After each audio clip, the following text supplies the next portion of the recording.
이번 시간에는 재무제표의 작성 및 공시에 대해서 알아보겠습니다. 그럼 학습을 시작해볼까요?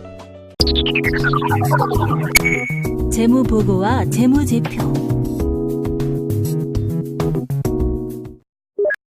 재무제표를 작성하는 책임은 기본적으로 경영자에게 있습니다. 경영자는 투자활동, 영업활동, 재무활동의 결과를 회계 시스템을 통해서 기록, 분류, 요약하여 재무제표를 작성합니다. 재무보고란 이해관계자들의 경제적 의사결정을 위해 기업의 재무상태, 경영성과, 현금 흐름, 자본 변동에 관한 재무정보를 제공하는 것을 말합니다. 재무정보를 전달하는 수단에는 여러 가지가 있지만 가장 대표적인 전달 수단은 재무제표입니다. 재무제표는 재무상태표, 포괄 손익계산서, 현금 흐름표, 자본 변동표로 구성되며 주석을 포함합니다. 경영자가 재무제표를 작성할 때 적용하는 기준이 회계기준이며 작성된 재무제표는 공인회계사의 감사를 거쳐 주주, 채권자, 경영자, 정부, 종업원 및 노동조합, 거래처, 소비자와 같은 기업의 이해관계자에게 전달됩니다. 여기서 이해관계자는 재무제표가 제공하는 정보를 이용하므로 정보 이용자라고도 부릅니다. 이를 요약하면 다음과 같습니다. 회계기준. 회계기준의 필요성에 대해서 알아보겠습니다. 기업의 이해관계자는 자신의 관심사에 대한 의사결정을 위해 회계 정보를 필요로 하며 이들 정보는 재무제표를 통해 전달됩니다. 그런데 만약 기업이 임의대로 재무제표를 작성하여 회계 정보를 제공하도록 할 경우 각 기업은 자기에게 유리한 방법에 따라 재무제표를 작성하여 이해관계자에게 보고할 것입니다. 그렇게 되면 재무제표는 내용이 왜곡될 수 있고 기업 간의 비교가 불가능하게 되어 회계정보 이용자들은 재무제표 이용 시 매우 혼란스러워질 수도 있습니다. 따라서 재무제표는 일정한 기준에 의해 작성되어야 하며 그 기준을 회계기준이라고 합니다. 회계기준이 없을 경우 주관적 요인으로 인해 오류나 부정이 발생함으로써 재무제표가 기업의 재무상태와 경영성과를 적정하게 표시하지 못할 가능성이 있습니다. 그 결과 이해관계자들이 경제적 손실을 입어 사회적 혼란이 야기될 수도 있습니다. 이러한 사회적 혼란을 예방하기 위해 각 나라는 공정하고 객관성 있는 회계기준을 제정하고 기업이 이를 준수하여 재무제표를 작성하도록 하고 있습니다. 회계기준은 환경의 산물이므로 기업 환경이 변화하면 회계기준도 함께 변화합니다. 왜냐하면 환경 변화에 따라 회계기준이 적절히 변화해야만 기업의 경제적 현상을 적절히 보고할 수 있기 때문입니다. 일반적으로 회계 원칙이라고 하지 않고 회계 기준이라는 용어를 사용하는 것도 이와 같은 변화의 속성을 반영한 것입니다. 그렇다면 우리나라의 회계 기준은 어떤지 살펴볼까요? 우리나라에서는 회계 기준을 기업 회계 기준이라고 합니다. 우리나라는 1999년 이전에는 정부가 주도하여 기업 회계 기준을 제정하였습니다. 일반적으로 정부가 주도하여 회계 기준을 제정할 경우 기준의 제정과 개정이 탄력적이지 못하여 기업 내외의 환경 변화를 신속하게 반영시키지 못할 가능성이 있습니다. 이러한 점을 고려하여 정부는 회계 기준 제정 기능을 민간기구로 이양하기로 하고 1999년에 한국회계기준원을 설립하고 그 산하에 회계기준위원회를 두어 회계기준의 제정 및 개정 업무를 담당하도록 하고 있습니다. 한국회계기준원은 회계정보의 국제화를 위하여 2007년 12월에 한국채택국제회계기준을 제정 공표하여 국제회계기준을 전면 채택하였습니다.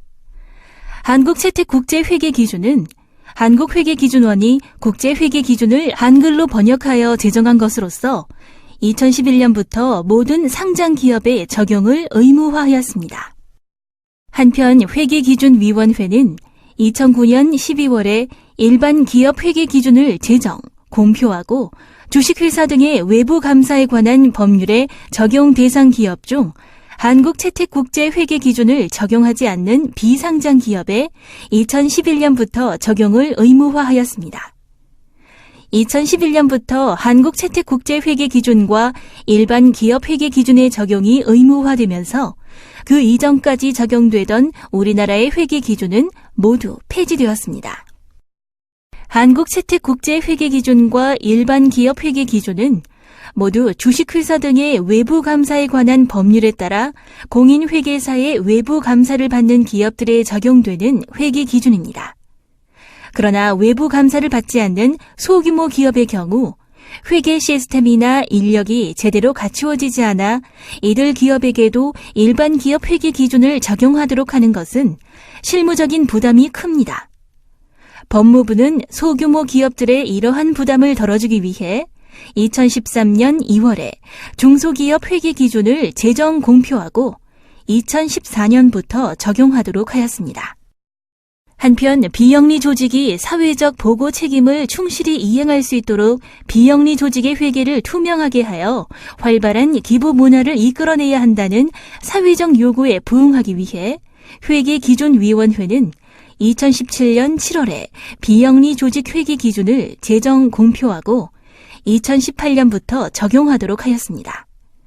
비영리 조직 회계 기준은 법률에 따라 의무적으로 적용되는 회계 기준이 아니므로 실제 적용은 비영리 조직의 자발적 선택에 맡겨지지만 비영리 회계 실무에 점진적으로 수용 확산될 것으로 기대됩니다. 따라서 우리나라의 회계 기준은 한국채택국제회계 기준, 일반 기업 회계 기준, 중소기업 회계 기준, 그리고 비영리 조직 회계 기준으로 구성됩니다. 이들 4가지의 회계 기준을 요약하면 다음의 표와 같습니다. 주식회사 등의 외부 감사에 관한 법률에 규정된 외부 감사 대상을 참고로 살펴봅시다.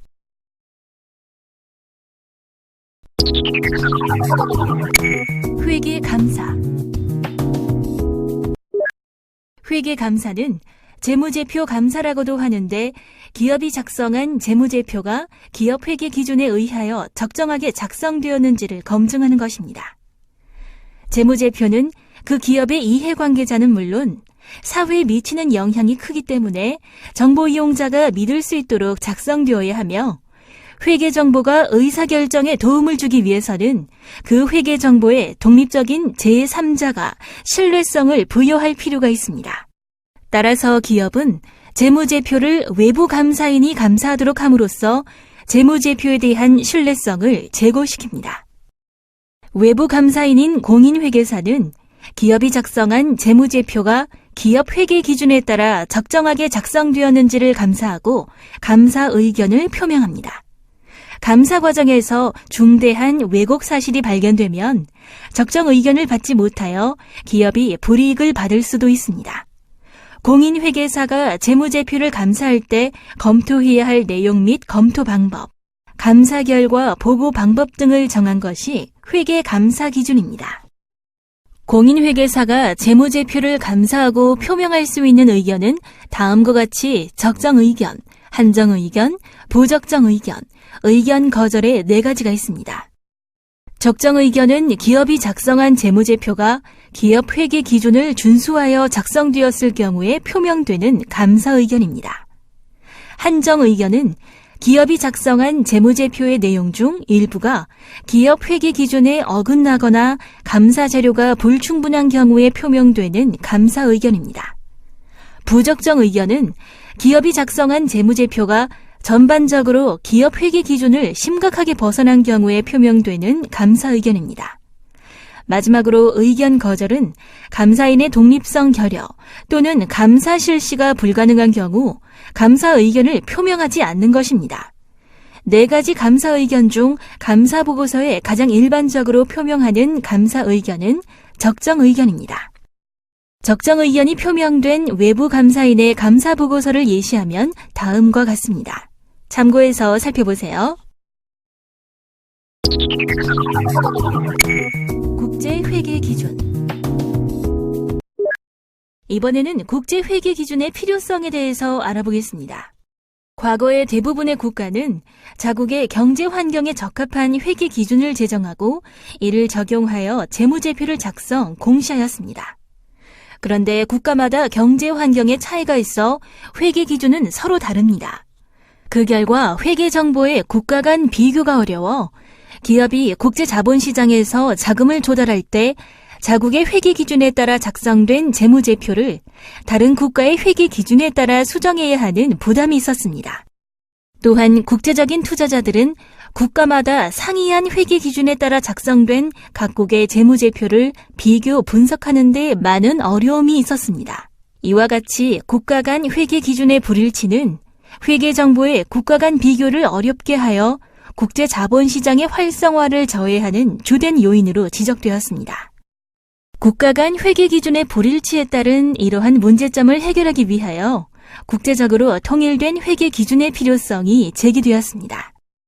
세계 각국이 국제적으로 통일된 회계 기준을 적용하여 재무제표를 작성하면 회계 정보의 국가 간 비교 가능성이 높아짐으로써 자본시장의 국제화를 촉진시키는 데 기여할 수 있을 것입니다.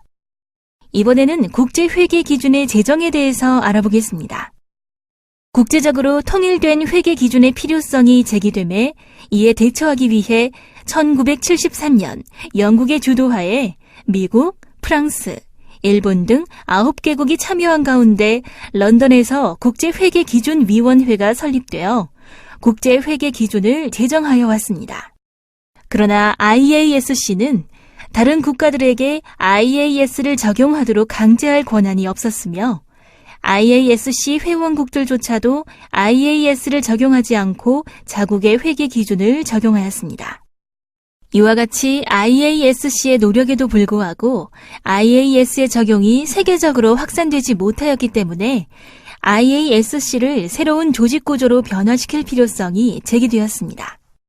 이에 2001년 IASC를 IASB로 개편하였으며 개편 이후 IASB는 국제 재무보고 기준을 제정 공표하고 있습니다. 2003년부터 유럽 연합 회원국들이 IFRS를 의무 적용하기 시작하였으며 현재 우리나라를 비롯하여 세계적으로 130여 개 국가들이 IFRS를 자국의 회계 기준으로 도입하고 있습니다. IAS는 1973년에 설립한 이후 2001년 IASB로 조직이 개편되기 전까지 41개의 IAS와 32개의 IAS 해석서를 제정하였습니다. 한편 2001년에 발족된 IASB는 2017년 초 현재 16개의 IFRS와 18개의 IFRS 해석서를 제정 공표하였습니다.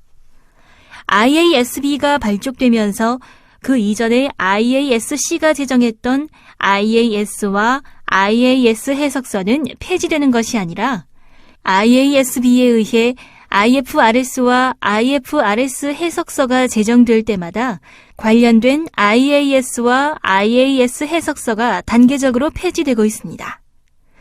따라서 향후 상당 기간 동안은 IAS와 IAS 해석서, IFRS와 IFRS 해석서가 공존할 것으로 예상됩니다.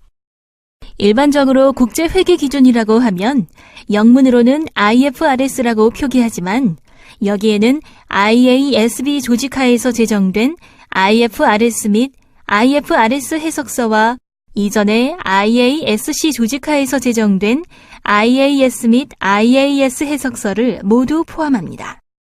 한국 채택 국제회계 기준의 구조에 대해서 알아보겠습니다. 우리나라는 2007년 3월에 국제회계기준 도입 로드맵을 발표 이후 한국회계기준원에서 국제회계기준을 한글로 번역하였으며 2007년 12월에 번역된 회계기준을 한국채택국제회계기준이라는 명칭으로 공표하였습니다. 그런데 국제회계기준은 IAS와 IAS 해석서, IFRS와 IFRS 해석서의 4가지로 구성되어 있으므로 우리나라에서도 이들을 구별할 필요가 있습니다. 따라서 한국회계기준원은 IAS와 IFRS는 기업회계기준서, IAS 해석서와 IFRS 해석서는 국제회계기준 해석서라는 명칭을 붙이고 번호 체계를 다르게 부여하여 이들을 구별하였습니다. 한국채택국제회계기준의 번호 체계는 다음의 표와 같습니다. 번호 체계에서 보는 바와 같이 한국채택국제회계기준은 IAS와 IAS 해석서에 대하여는 각각 1001번과 2001번부터의 번호를 순서대로 부여하고 IFRS와 IFRS 해석서에 대해서는 각각 1101번과 2101번부터의 번호를 순서대로 부여하여 4가지의 국제회계 기준을 구별하였습니다. 국제회계 기준은 기존의 회계 기준과 많은 차이를 가지고 있는데 주요 특징에는 어떤 것들이 있는지 살펴보겠습니다. 기존의 회계 기준이 규칙 중심 회계 기준인 반면 국제회계 기준은 원칙 중심 회계 기준입니다. 국제회계 기준에서는 상세하고 구체적인 회계 처리 방법을 제시하기보다는 회계 처리의 일반적인 원칙만을 제시하고 이에 대한 해석과 적용의 판단은 재무제표의 작성 주체인 기업이 담당하도록 하고 있습니다. 이는 기업 활동이 복잡해짐에 따라 예상되는 모든 기업 활동에 대해 세부적인 회계 처리 방법을 제시하는 것은 불가능하므로 규칙 중심의 회계 기준으로는 기업의 경제적 현상을 적절히 재무제표에 반영할 수 없다는 판단에 따른 것입니다. 국제회계 기준의 기본 재무제표는 개별 기업의 재무제표가 아니라 연결 재무제표입니다. 따라서 여러 기업들이 지배 종속관계를 통해 하나의 경제적 실체를 구성하고 있다면 이들 기업의 통합한 연결 재무제표를 기본 재무제표로 작성 공시해야 합니다. 국제회계 기준의 가장 큰 특징은 역사적 원가에 기초한 측정에서 공정가치에 의한 측정으로 그 방향을 전환하였다는 점입니다. 이는 역사적 원가에 비해 공정가치가 의사결정에 보다 목적 적합하게 이용될 수 있다는 데 근거합니다. 이에 따라 국제회계 기준은 전통적으로 역사적 원가에 의해 측정하던 유형자산과 무형자산도 기업의 선택에 따라 공정가치로 측정할 수 있도록 하였습니다. 재무제표의 공시. 이번에는 중간 재무제표와 연차 재무제표에 대해서 알아보겠습니다. 재무제표는 이해관계자들에게 적시에 전달되어야 합니다. 한국채택국제회계기준은 회계기간의 중간과 회계기간의 말에 재무제표를 작성하여 기업 외부에 공시하도록 하고 있으며 이들을 각각 중간 재무제표와 연차 재무제표라 합니다. 중간 재무제표는 회계기간의 중간에 작성하여 공시되는 재무제표를 말합니다. 회계기간을 3개월 단위로 구분하여 작성하는 재무제표를 분기 재무제표라고 하며 2분기 말의 회계기간을 6개월로 하여 작성하는 재무제표를 반기 재무제표라 합니다. 중간 재무제표는 기업의 경영 성과와 재무 상태를 기업 외부의 이해관계자들에게 적시에 알려주기 위한 목적으로 작성되며 연차 재무제표와 동일한 형식으로 작성하여야 합니다. 그러나 내용을 요약한 요약 재무제표로 작성할 수도 있으며 재무상태표, 포괄손익계산서, 현금 흐름표, 자본 변동표와 주석사항을 포함합니다. 한국채택국제회계기준은 중간 재무제표의 보고주기 및 보고기한을 규정하고 있지는 않지만 자본시장과 금융투자업에 관한 법률에 의하면 상장기업의 경우 분기 재무제표와 반기 재무제표의 공시를 의무화하고 있습니다. 연차 재무제표는 회계연도가 종료된 후 1년 동안의 경영성과와 연도 말의 재무상태를 기업 외부의 이해관계자들에게 알려주기 위해 작성되는 재무제표를 말하며 일반적으로 재무제표라고 하면 연차 재무제표를 의미합니다. 연차 재무제표에는 재무상태표, 포괄손익계산서, 현금 흐름표, 자본 변동표, 그리고 주석사항이 포함됩니다. 이번에는 전자공시 시스템에 대해서 알아보겠습니다. 과거에는 재무제표를 책자로 인쇄하여 금융감독원, 증권거래소, 한국공인회계사회 등에 제출하도록 하였습니다. 그러나 2001년부터는 금융감독원의 전자공시 시스템을 사용하여 재무제표를 공시하도록 하고 있습니다. 금융감독원의 전자공시 시스템인 DART에 접속하면 전자공시된 모든 기업의 재무제표와 기업의 사업보고서, 공인회계사의 감사보고서 등을 찾아볼 수 있고 필요한 경우 다운받아 사용할 수도 있습니다.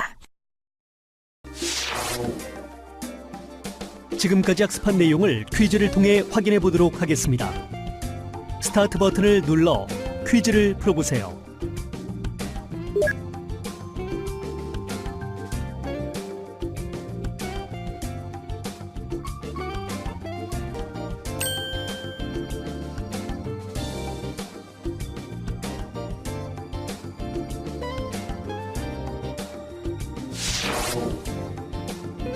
지금까지 학습한 내용을 퀴즈를 통해 확인해 보도록 하겠습니다.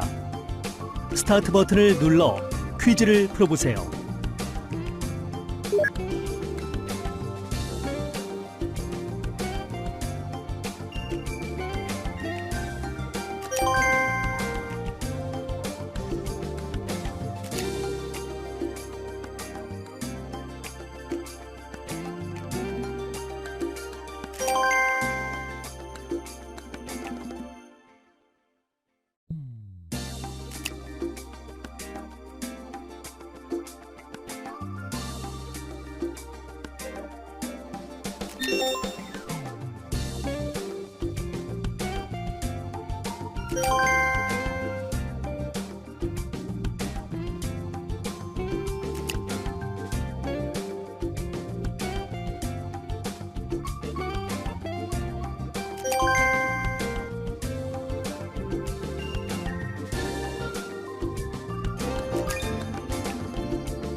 오늘 학습한 내용을 복습하며 정리하는 시간입니다. 자세한 내용은 확인해 보세요.